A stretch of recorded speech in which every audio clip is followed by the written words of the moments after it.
Assalamualaikum warahmatullahi wabarakatuh. Halo Sobat Unamin, senang banget bisa ketemu lagi di segmen Talkshow Prodi. Saya Umi Tasya. Hari ini kita akan ngobrol-ngobrol seru, santai dan pastinya informatif tentang salah satu program studi yang ada di Universitas Muhammadiyah Sorong, yaitu Prodi Pendidikan Matematika, Fakultas Keguruan dan Ilmu Pendidikan. Tentunya kita tahu bahwa memilih program studi ini sangat penting untuk masa depannya kita ya guys ya. Dan di sini kita punya alumni yang akan membagi kisah inspiratifnya nih teman-teman. Jadi yang bersama kita hari ini ada Kak Niko, seorang alumni dari program studi pendidikan matematika yang sudah merasakan langsung bagaimana serunya menjadi bagian dari Unamin. Selamat datang Kak, gimana kabarnya? Baik. Alhamdulillah baik. Saat ini Kakak lagi sibuk apa nih? Saat ini saya sedang berkarir sebagai seorang guru muda yang mengajar di SMA Golden Gate Sorong. Keren banget guys. Golden Gate, wah keren banget. Kakak boleh nih ceritakan sedikit tentang latar belakangnya kakak sebelum memilih program studi matematika di Unamin. Dulunya tuh kenapa sih kakak milih program studi pendidikan matematika? Oke, baik. Mengenai pemilihan prodi, sebenarnya bagi lulusan SMA pasti kita ada rasa bimbang ya, mau benar. Memilih jurusan mana. Nah, saya sendiri sebenarnya dari semenjak sekolah untuk jurusan matematika itu sudah menjadi plan kedua saya. Jadi plan pertama saya adalah saya ingin melanjutkan karir saya itu di sekolah kedinasan. Jadi waktu sekolah selesai lulus itu saya sudah sempat daftar di Ikatan Kedinasan, salah satunya STTD, Sekolah Tinggi Transportasi Darat. Nah, jadi selesai lulus tuh ingin bertekad nih. Jadi kalau Ikatan Dinas kan langsung ada NIP-nya ya, langsung bisa, istilahnya masa depannya udah terjamin benar. Iya.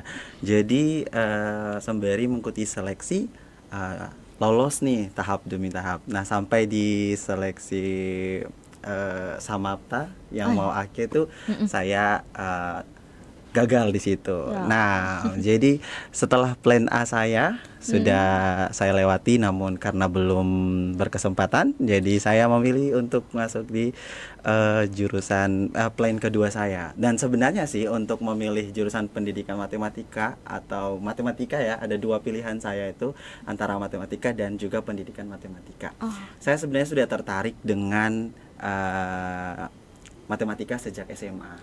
Ya, jadi kenapa saya mengatakan tertarik dengan matematika? Karena matematika itu kan seperti teka-teki yang kita mau pecahkan nih. Itu yang menjadi saya ada rasa penasaran, sehingga saya mau coba hal baru dengan mungkin memilih bagaimana sih sebenarnya pecahan yang menjadi teka-teki tadi itu bisa terjawab oleh diri saya. Jadi dengan menyukai tantangan itulah maka saya beranikan diri untuk memilih jurusan pendidikan matematika. Nah, karena saat itu juga kan ada di Sorong dan Unamin kampus yang bagi saya sangat baik ya. Terus kemudian dekat juga dengan aktivitas rumah juga. Jadi karena di Unamin ada program studi pendidikan matematika, jadi saya memilih untuk masuk jurusan tersebut. Dan puji Tuhan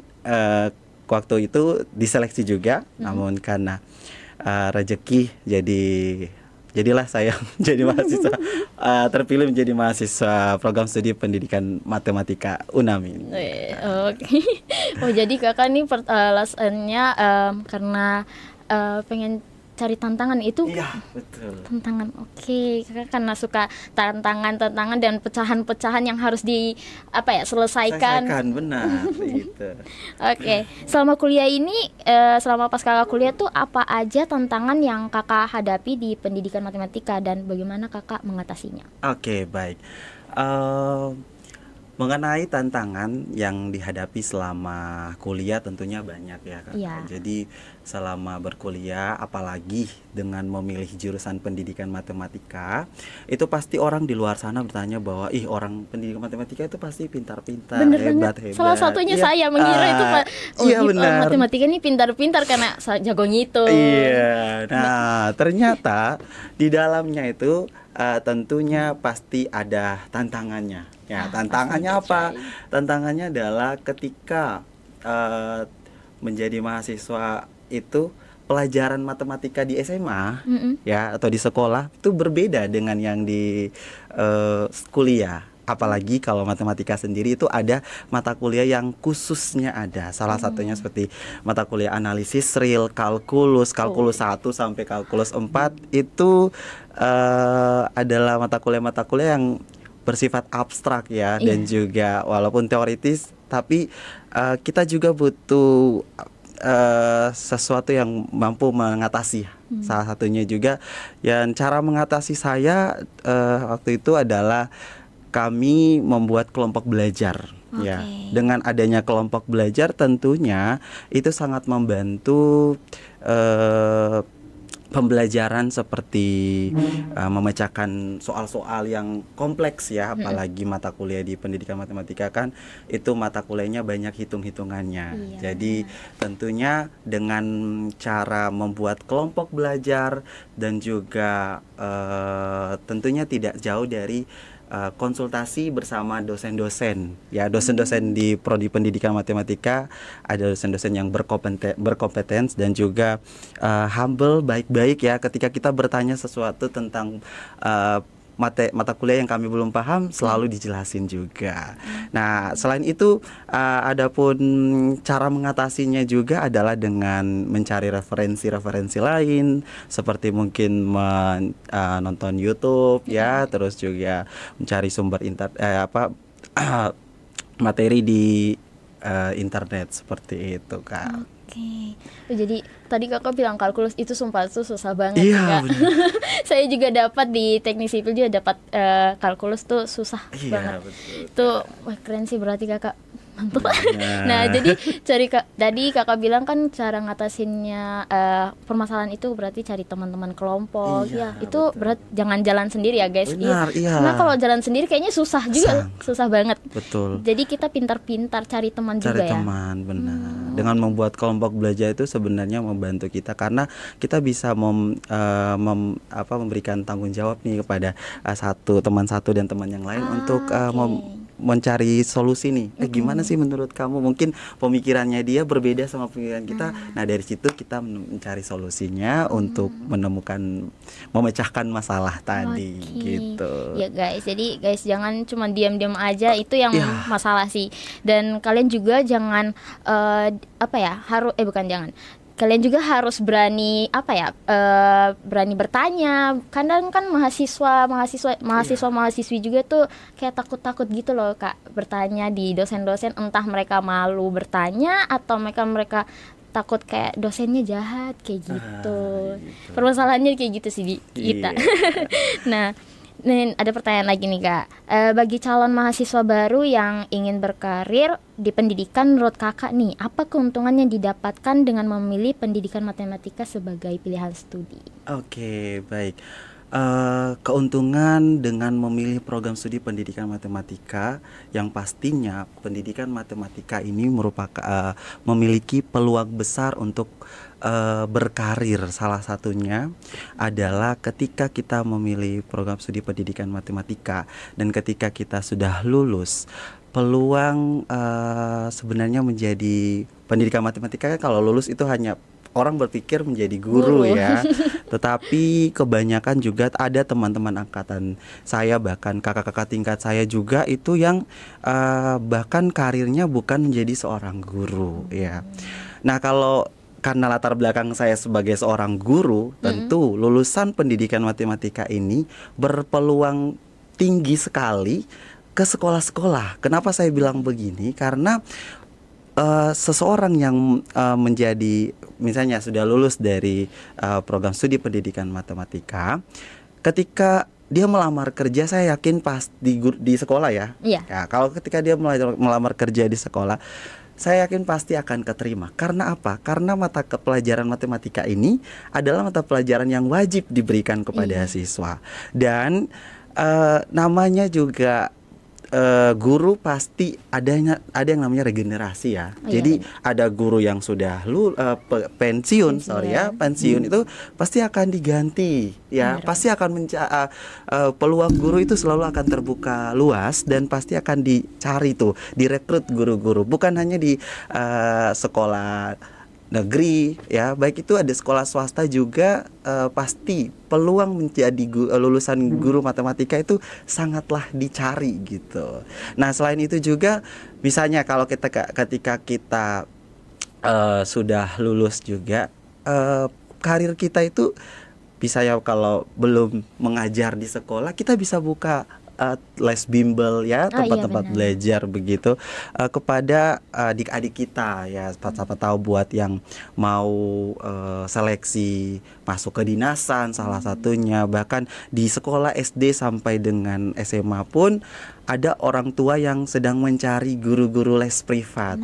Salah satunya saya juga ya. Saya juga selain mengajar di sekolah, waktu luang saya dari jam sore hari itu selalu saya pakai untuk mengajar privat dari rumah ke rumah gitu. Jadi dari SD sampai SMA pun ada yang mencari guru matematika nih untuk bantu mungkin mengajarkan materi yang belum dipahami di sekolah. Nah, dengan adanya tentor atau misalnya sebagai guru di rumah, itu bisa kita punya karir tambahan juga nih itu ya, sebagai seorang lulusan pendidikan matematika seperti itu, Kak. Wah, keren banget. Jadi selain itu, iya sih, kalau pandangan teman-teman juga yang lain mungkin nonton ya, pasti pendidikan matematika ini larinya ke guru. Ke guru, iya betul. Padahal nggak semua ya, nggak semuanya, nggak semua lari ke guru. Iya. Terus juga selain itu keren sih, Kak. Saya juga baru dengar kalau misalnya, iya kita bisa jadi les privat gitu ya, jadi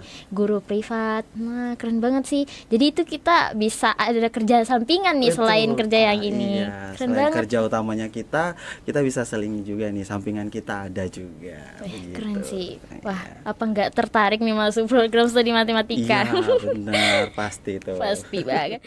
Oke, ini pertanyaan selanjutnya nih, Kak. Apakah ada pengalaman seru atau momen yang berkesan yang Kakak ingat selama kuliah di UNAMIN yang menurut Kakak sangat mempengaruhi perjalanan karir Kakak? Oke, baik. Sejatinya pengalaman yang berkesan menurut saya selama berkuliah di UNAMIN, yang pertama adalah mendapatkan ilmu atau dedikasi dari para dosen yang membekali kita nih. Salah satunya ada metode-metode pembelajaran yang yang bisa membekali kita untuk menjadi guru yang inspiratif terhadap siswa-siswa, dan guru yang menjadi guru matematika yang tidak ditakuti oleh siswa. Nah, jadi salah satunya metode pembelajaran saya ingat adalah dengan menggunakan metode pembelajaran yang berbasis budaya siswa. Oh, budaya iya. siswa. Seperti apa itu? Jadi pembelajaran yang kita sebagai seorang guru harus melihat karakteristik siswa. Jadi siswa itu tidak boleh kita mengajar dengan materi yang sangat-sangat kompleks gitu ya. Tiba-tiba kita kasih ke siswa yang dengan kemampuannya itu belum mampu nih memahami konsep, tapi datang dengan materi turunan, materi integral. Nah, kayak gitu kan pasti ada siswa yang kemampuannya masih lamban. Yeah. Nah, maka dari situlah saya masih ingat, bahkan dosen saya pernah bilang bahwa mengajar itu, mari sebelum kita mengajar adalah yang pertama kita observasi dulu. Ya, jadi tentunya mengajar kita harus tahu dulu kemampuan siswa kita itu sampai di batas mana. Ya, jadi kita tidak boleh langsung mengajar dengan materi yang sangat-sangat kompleks. Tapi kalau kita tahu kemampuan siswa kita batasnya sampai di mana, maka kita menyesuaikan juga. Ya, apalagi sekarang pembelajaran itu harus berbasis siswa aktif kan. Iya. Dan bahkan pembelajaran yang berpusat kepada peserta didik, ya itu yang namanya diferensiasi itu. Nah itu pembelajaran yang sebenarnya guru harus benar-benar melihat latar belakang siswa, kemampuan siswa, bahkan kultur siswa atau budaya siswa itu harus ditahu oleh siswa, oleh guru, maaf. Jadi dengan metode yang saya dapatkan dari dosen saya inilah yang saya gunakan itu ketika praktik lapangan. Nah, magangnya atau istilahnya itu. Nah, praktik pengalaman mengajar yang saya gunakan waktu itu, yang saya ingat, saya PPL di SMA Negeri 3 Kota Sorong. Semanti. Ya, Semanti, benar. Nah, dan waktu itu saat PPL juga itu kan COVID. Nah, dari situ tuh kita memang bingung ya, bagaimana mencari pendekatan belajar yang sesuai dengan kondisi siswa, bahkan di mana pembelajaran saat itu kan daring ya.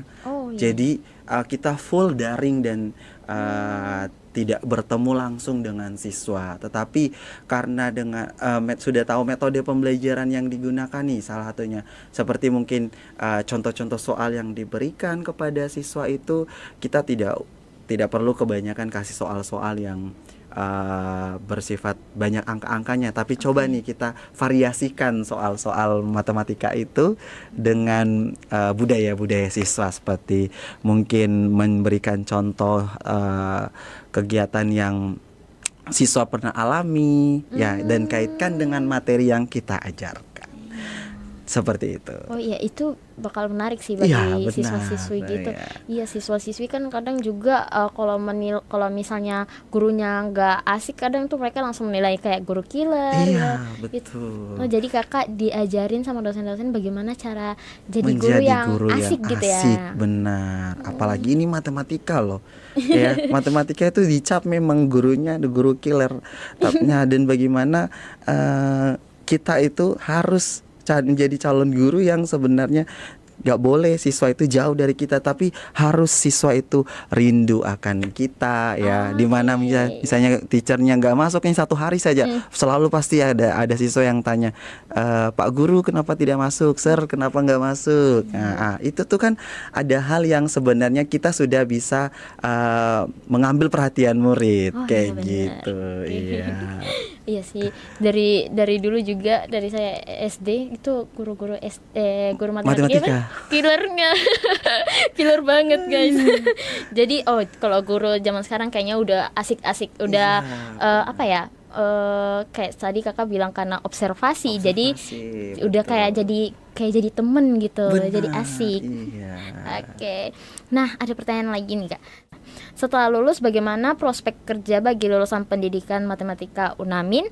Bisa ceritakan sedikit tentang pengalaman kakak mencari pekerjaan saat itu. Oke, sebagai lulusan pendidikan matematika tentu prospek kerjanya sangatlah luas, teman-teman. Kenapa saya bilang luas? Karena sejatinya ketika kita mau berusaha ya, ketika kita sudah selesai lulus dan punya keinginan mau cari kerja nih ya, pada rata-rata orang bilang lulusan pendidikan matematika tadi jatuhnya akan jadi guru. Ternyata tidak. Ya, ada yang berkarir di dunia perbankan, ada juga yang berkarir di perusahaan-perusahaan ya. Karena apa? Kita juga diberikan di perkuliahan kita selalu dibekali juga dengan materi-materi yang sebenarnya menguji kita punya kemampuan berpikir kritis ya. Dan kemampuan berpikir kritis, memecahkan masalah itu akan selalu dipakai di salah satunya mungkin perusahaan-perusahaan, bahkan mungkin di dunia perbankan ya. Pokoknya, dan yang paling penting juga adalah ketika kita menjadi guru, prospek kerja kita ketika menjadi guru matematika itu tinggi, teman-teman. Kenapa saya bilang begitu? Karena sejatinya ketika kita menjadi lulusan pendidikan matematika, orang tuh akan pasti merekrut kita. Guru di sekolah-sekolah saat ini tuh guru matematika itu semakin berkurang ya. Jadi otomatis lulusan pendidikan matematika itu ketika lulus, saya jamin teman-teman ketika lulus akan dicari, ya, akan dicari. Karena apa? Matematika itu mata pelajaran yang wajib, teman-teman. Bahkan dari TK aja udah belajar berhitung kan. Nah, TK, nah, terus kemudian SD sampai dengan SMA itu akan dicari. Ya, prospek kerja lulusan matematika itu sebenarnya banyak ya, teman-teman. Hanya kalau dari kita mau berusaha, ya, kita mau mencari lapangan pekerjaan yang sesuai dengan backgroundnya kita, tentu pasti kalau kita punya kalau kita berusaha pasti ada jalan keluarnya. Nah, salah satunya juga ini prospek kerja adalah menjadi tentor tadi ya, bimbel. Ya, kalau misalnya teman-teman di luar sana ketika sudah lulus dan masih bingung, aduh saya masih ragu untuk mau jadi guru, teman-teman bisa tuh buka bimbel privat, mungkin mengajar privat 1 atau 2 anak dari rumah ke rumah begitu ya. Karena dengan begitu kita pasti akan meningkatkan skill, kemampuan mengajar kita juga kalau menjadi seorang tentor itu, tentor atau seorang yang punya bimbel atau les-les privat lah, seperti itu, Kak. Oke, iya sih Kak. Ini berarti Kakak tuh berarti sabar, pertanyaan saya lupa. Jadi ini perspektif orang itu pasti tuh lihatnya kita sebagai yang program studi pendidikan matematika itu pasti jadi guru, padahal itu enggak ya teman-teman. Itu tergantung usaha kalian aja, bagaimana kalian bagaimana kalian mencari pekerjaan. Itu salah satunya tadi Kakak bilang ada di perbankan. Itu keren banget loh guys. Jadi bukan hanya jadi guru aja ya guys teman-teman. Oke, lanjut. Apakah ada kegiatan atau organisasi mahasiswa di Prodi Pendidikan Matematika yang bisa membantu mahasiswa untuk kayak lebih terlihat atau terlibat di luar kelas dan mengembangkan minat mereka dalam matematika? Oke, baik. Kalau organisasi yang di program studi pendidikan matematika untuk sampai saat ini itu yang saya tahu itu ada waktu saya kuliah juga itu ada himpunan mahasiswa prodi ya, atau HMJ, himpunan mahasiswa jurusan, dan matematika sendiri punya yang namanya Himaptika. Ya, himpunan mahasiswa pendidikan matematika. Nah, himpunan mahasiswa pendidikan matematika ini itu sudah lama dibentuk ya dari alumni sebelumnya. Jadi dan sekarang pasti sudah sangat-sangat maju ini. Saya juga lihat beberapa kegiatan organisasi yang seperti himpunan mahasiswa program studi pendidikan matematika tadi itu adalah kegiatannya seperti mengadakan seminar, terus kemudian kegiatan pelatihan ya. Kalau pelatihan kalau waktu saya ingat ada pelatihan SPSS ya, itu pelatihan menguji data. Itu dulu guru-guru juga ikut, kami libatkan guru-guru, bukan hanya mahasiswa tetapi ada alumni, ada juga guru-guru yang waktu kegiatannya tentang pengolahan data dengan SPSS. Nah itu. Nah kemudian juga kegiatan Himaptika ini tidak hanya berpusat seperti seminar, pelatihan, ada juga pengembangan kompetensi calon guru matematika. Salah satunya dengan anggota Himaptika itu mengadakan kegiatan pembelajaran tambahan. Jadi adik-adik kelasnya, adik-adik tingkatnya itu dibekali juga dengan kegiatan mengajar, bagaimana menjadi guru, bagaimana mengajar matematika. Bahkan mungkin ada juga kan mahasiswa matematika yang belum paham konsep matematika. Nah, di himpunan mahasiswa matematika ini tempat kita bisa berkolaborasi dengan alumni, dengan kakak-kakak tingkat kita. Bahkan yang kita belum tahu nih konsepnya aja diajarkan teman-teman. Jadi kegiatan di Himaptika itu sebenarnya banyak ya. Event tahunan yang saya tahu Himaptika lakukan hingga saat ini itu adalah kegiatan yang tahun lalu diikuti oleh siswa saya juga, itu Welcome Week yang diadakan oleh jurusan program studi dan juga bergabung dengan program studi bahasa Inggris. ya. FKIP. Iya, FKIP fakultasnya. Nah, jadi kegiatan besar yang dilakukan tahunan itu adalah lomba lomba Olimpiade Matematika sama lomba ranking 1 kalau nggak salah itu. Itu kegiatan event yang dilakukan oleh Himaptika juga bergabung bersama dengan teman-teman program studi bahasa Inggris ya, dan juga PGSD kalau nggak salah itu kemarin baru diadakan.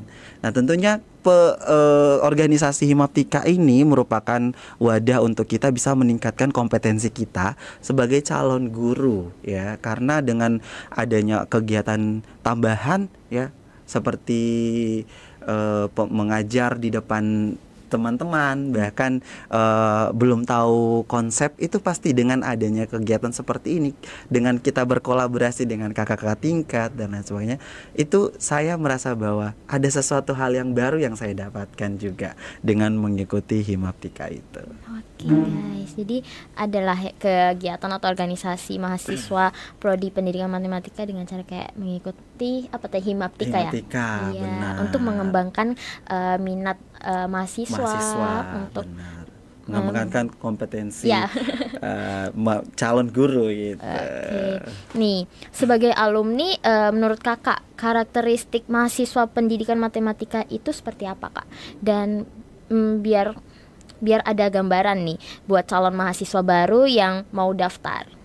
Oke, kalau berbicara berkaitan dengan karakteristik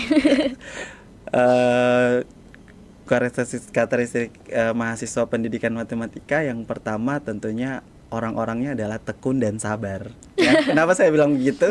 Karena sejatinya kalau kita kuliah, bahkan mata kuliah yang sangat-sangat kompleks itu, kita selalu mengerjakannya dengan tekun dan sabar. Kenapa? Karena kalau kita tidak tekun dan sabar, otomatis hal yang sudah kita kerjakan itu dia tidak akan mendapatkan hasil yang real. Kenapa saya bilang orang matematika selalu kan pasti orang matematika itu selalu diidentik dengan orang yang konkret ya. Maksudnya matematika itu kan real. Ya, dia ilmu pasti. Jadi ujung-ujungnya pasti orang matematika itu mau memecahkan masalah, tetapi dengan pelan-pelan. Dia nggak buru-buru. Kalau orang buru-buru, kalau terburu-buru kan pasti, aduh hasilnya apa gini, hasilnya apa, itu kan pasti akan salah kan. Nah, tapi karakteristik yang saya juga alami itu adalah orang-orangnya adalah tekun dan sabar. Dan juga kalau saya lihat itu karakteristik anak matematika itu adalah dia juga cinta dan apa ya, dia penuh cinta ya, istilahnya kayak gini. Kalau misalnya kamu menjadi seorang guru nih, ya tentu kamu harus mencintai murid kamu juga dong, gitu ya. Karena kalau kamu tidak mencintai murid kamu mengajar dalam keadaan marah-marah, otomatis kan di situ apa ya, kita mau mengajar memberikan ilmu itu tidak akan tersampaikan. Tapi kalau dengan rasa cinta yang kita ajarkan kepada murid-murid kita, saya yakin pasti kita ajarkan anak-anak juga itu, mereka akan paham dengan materi yang akan kita ajarkan. Seperti itu kak. Oke. Jadi karakteristiknya tuh tekun sama sabar. Iya. Sabar ya guys.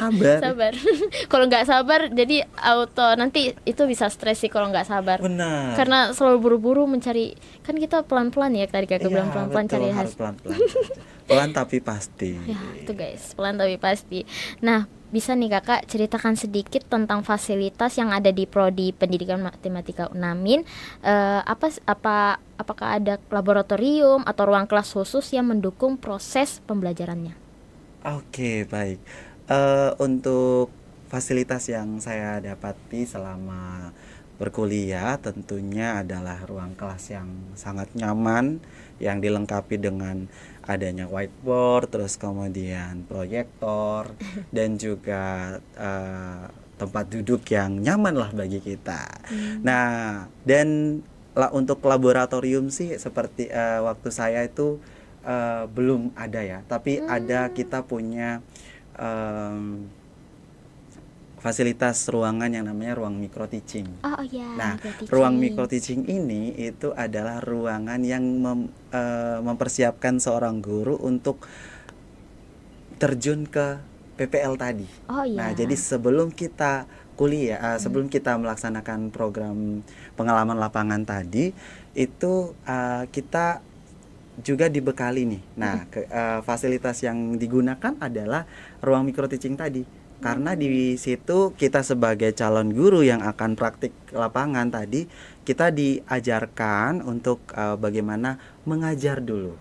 Mengajar di depan teman-teman kita. Ya, jadi di dalam ruang micro teaching itu juga dilengkapi dengan fasilitas seperti media-media pembelajaran. Nah, kadang juga kita tugas mahasiswa juga bisa membuat media-media pembelajaran yang visual nih, media pembelajaran yang real nih, yang bisa kita pakai yang bisa kita gunakan saat micro teaching nanti. Ya, micro teaching ini juga merupakan mata kuliah, tetapi micro teaching hanya bisa digunakan di dalam ruangan micro teaching. Ruangan micro teaching itu bisa digunakan oleh mahasiswa-mahasiswa yang ketika nanti akan terjun ke lapangan nih. Jadi waktu itu saya gunakan semester 6 ya. Semester 6 itu bersama teman-teman. Jadi kita sistemnya adalah saya sebagai guru, teman-teman saya yang lain itu sebagai siswa. Nah, jadi kita praktik dulu nih.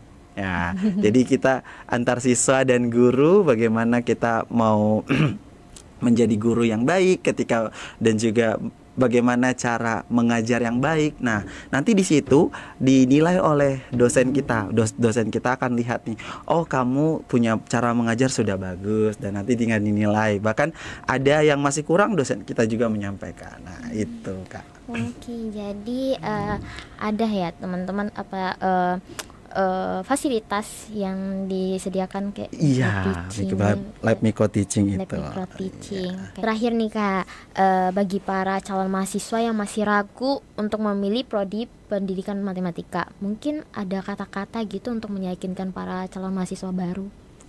Ya, jadi buat teman-teman yang masih ragu memilih jurusan matematika, saya ingin mengatakan bahwa matematika bukan hanya tentang angka dan juga rumus semata, tetapi bagaimana kita bisa menjadi agen perubahan.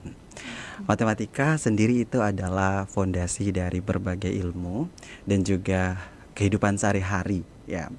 Yang dimana ketika kita menjadi seorang guru, kita bisa menjadi agen perubahan yang mau membimbing calon generasi muda di masa depan. Salah satunya juga selain kita menjadi seorang guru, tentunya ada prospek kerja yang lainnya yang bisa dirasakan lulusan pendidikan matematika. Salah satunya seperti kita bisa menjadi tentor tadi, atau bisa membuka les bimbingan belajar, kemudian kita bisa menjadi edukator kreatif ya, dan juga kita bisa bekerja di instansi-instansi lain pada dasarnya. Kemudian bagi kalian teman-teman yang masih ragu, dan jika kalian menyukai seperti halnya kemampuan berpikir kritis, ya, kemampuan memecahkan masalah, program studi pendidikan matematika adalah solusi yang tepat bagi kamu. Jangan takut ya untuk masuk dalam jurusan pendidikan matematika. Ayo kita mulai berkuliah di program studi pendidikan matematika UNAMIN, karena dasarnya pendidikan matematika UNAMIN memiliki dosen-dosen yang berkompeten di bidangnya, kemudian bisa merasakan teman-teman yang saling suportif ya, dan kita bisa menjadi agen perubahan positif bagi dunia pendidikan. Maka dari itu jangan ragu untuk masuk di jurusan pendidikan matematika. Oke guys, jadi guys, ini jurusan pendidikan matematika ini prospek kerjanya itu cukup luas ya teman-teman. Jangan hanya anggap guru SD apapun itu guru, padahal ini cukup prospek kerjanya itu cukup luas gitu ya teman-teman, karena seperti tadi kakak bilang juga itu pendidikan matematika itu sebagai fondasi, itu pasti kita ketemu dimanapun kita berada sih, ya benar. Oke, terima kasih banget untuk kakak yang sudah berbagi cerita dan pengalamannya yang pasti ngebuka wawasan kita semua, terutama bagi calon mahasiswa baru yang masih ragu dan bingung untuk pilih jurusan apa. Semoga dari obrolan kita hari ini bisa memberikan gambaran yang jelas dan meyakinkan para calon mahasiswa baru yang sedang mencari tempat untuk belajar. Nah, bagi kamu yang masih ragu mau pilih prodi apa atau masih ingin tahu lebih banyak tentang prodi pendidikan matematika, silahkan bertanya lebih lanjut dengan kunjungi sekretariat penerimaan mahasiswa baru di Gedung Perpustakaan lantai 1 Universitas Muhammadiyah Sorong. Jangan lupa untuk follow akun resmi Universitas Muhammadiyah Sorong dan pantau terus episode talk show kita berikutnya yang pastinya akan membahas prodi-prodi menarik lainnya, guys. Saya Umi Tasya pamit undur diri. Terima kasih untuk menyaksikan. Sampai jumpa di episode selanjutnya. Wassalamualaikum warahmatullahi wabarakatuh. Bye bye.